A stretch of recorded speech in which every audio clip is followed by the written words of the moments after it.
Why won't he release his tax returns? And I think there may be a couple of reasons. First, maybe he's not as rich as he says he is. That would not be revealed in his tax returns. His tax returns aren't going to give as much detailed financial information about his empire, the value of his assets, for example, the size of his cash flows. Hillary's criticism of his hiding his net worth in his tax returns is not accurate.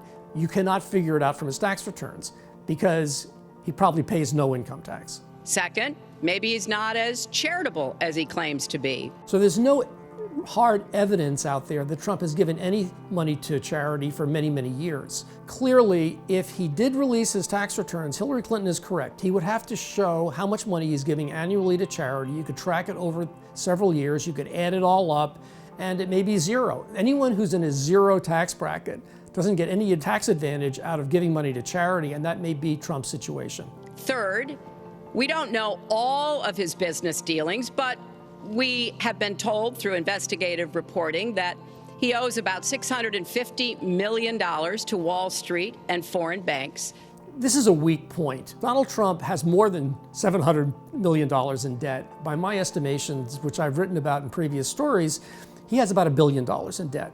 Sounds like a big number, but it's not. He has assets of over $4 billion, so he's only leveraged about 25%. It's as if you had $1 million house and you had a $250,000 mortgage. Only in his case, it's even safer because he's got such big cash flow from some of these trophy properties that he has at very low interest rates that the rental income is much, much higher than the debt service he needs to pay on those mortgages. So the idea that Trump is dangerously indebted is wrong. Or maybe he doesn't want the American people, all of you watching tonight, to know that he's paid nothing in federal taxes, because the only years that anybody's ever seen were a couple of years when he had to turn them over to state authorities when he was trying to get a casino license, and they showed he didn't pay any federal income tax. So if he's paid zero, that means zero for troops, zero for vets, zero for schools or health. It's not totally unusual for a real estate developer to pay zero income tax.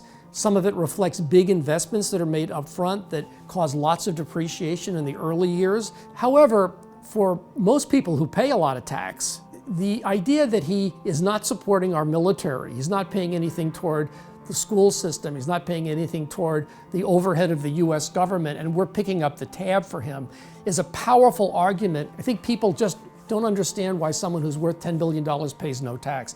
I think the idea that he's, quote, gaming the system, unquote, and that he's proud of it is damaging to him. Well, one thing Hillary Clinton did get right, if Donald Trump does release his tax returns, I'm sure there's lots of good stuff buried in them, and I would love to get my hands on them.